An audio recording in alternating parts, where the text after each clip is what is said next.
Yes, dear student, just I am going to teach you the consequences of deforestation. The deforestation has two consequences: domestic consequences and global consequences.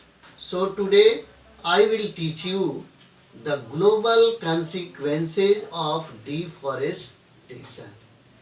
And in this topic I will explain about the three subheadings: climate change, desertification, and ozone depletion.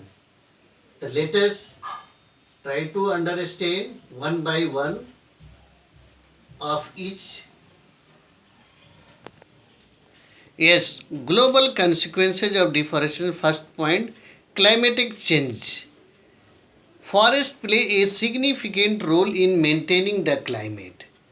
Means जो जंगल हैं वो जलवायु को maintain करने में एक बहुत बड़ा भूमिका अदा करते हैं. And this is because they act as sink for carbon dioxide which is a major contributor to the global warming. Earlier, just you know, the global warming is the extra increase of the earth's temperature. And जब पेड़ों की कटाई अधिक होगी तो carbon dioxide का production ज़्यादा होगा, क्योंकि इसका कंजप्शन कम होगा, क्योंकि प्लांट्स या ट्रीज फोटोसिंथेसिस के दौरान इस कार्बन डाइऑक्साइड का इस्तेमाल करते हैं. तो कार्बन डाइऑक्साइड का सिंक या एब्जॉर्प्शन जब कम होगा और उधर प्रोडक्शन ऑफ द ऑक्सीजन ज़्यादा होगा, तो that play role in the determine the rainfall of an area. तो इस एरिया में जो रेनफॉल भी कम होगा, और ये जब रेनफॉल कम होगा उधर कार्बन डाइऑक्साइड की मात्रा ज़्यादा होगी. कार्बन डाइऑक्साइड ऑक्सीजन किस का परसेंटेज कम होगा. तो what will happen, this generally change the climate. So it is one of the important consequence of deforestation is climatic change. जलवायु में परिवर्तन डिफॉरेस्टेशन का एक बहुत बड़ा परिणाम है. Yes, a shift in climate belt is being felt all over the world as a result of deforestation. ये जो क्लाइमेट बेल्ट है इसका पूरे संसार में देखा जा सकता है डिफॉरेस्टेशन का की रिजल्ट होता है क्लाइमेट चेंज में. The summers are becoming hotter. जो गर्मी का सीजन है, ग्रीष्म ऋतु, ये पहले के अपेक्षा गर्म होते जाएगा. And rainfall in many parts is deficient. और संसार के बहुत सारे भागों में क्या होगा, रेनफॉल जो होगा, बरसात कम होते जाएगा. तो this is the result of the deforestation and this shows the climate change.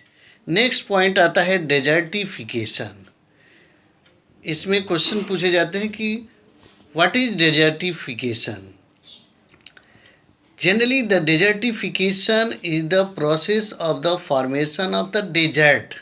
मरुभूमि या मरुस्थल बनने की प्रक्रिया को ही डेजर्टिफिकेशन कहते हैं.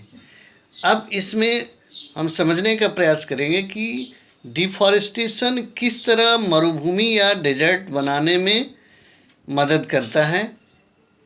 Deforestation exposes the soil.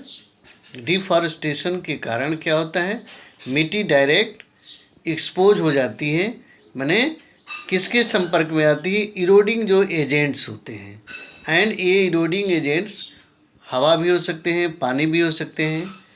और what will happen, that lead to the soil erosion. Soil erosion के लिए, सॉइल इरोजन क्या है, मिट्टी का कटाव या मृदा अपरदन. The cutting and washing of the topmost layer of the soil by different agents like the air and water is known as the soil erosion. And due to this means due to soil erosion the soil becomes less fertile, ये कम उपजाऊ हो जाता है, because during the soil erosion the generally the fertile soil is top most and that will be the washed away or cutting down by the eroding agents. So soil becomes less fertile. At that time the lower rocky layers are exposed. उससे क्या होता है, ऊपर की चट्टानें जो cut करके उपजाऊ होती हैं चली जाती हैं मिट्टी, तो नीचे की जो चट्टानें होती हैं वो बाहर आ जाती हैं और this can lead to the formation of desert, ये डेजर्ट बनने में उत्तरदायी होता है। और डेजर्ट जैसा कि जानते हैं कि वहाँ कोई फसल नहीं उगती है, केवल बालू ही बालू होता है। और यह लैंड कैसा होता है, sterile. That is why in desert area there is a least crops and plants are found. Last yes, ozone depletion, certain green house gases, कुछ ग्रीन हाउस गैसेज जिसमें उसमें कार्बन डाइऑक्साइड भी आता है, सल्फर डाइऑक्साइड आता है, oxides of the nitrogen आता है। तो इसमें मुख्य रूप से जो नाइट्रस ऑक्साइड्स हैं accumulate in the earth atmosphere, पृथ्वी का जो मंडल है उसमें नाइट्रस ऑक्साइड का एक्यूमुलेशन होता है, जमा होता है। क्यों? Due to the deforestation.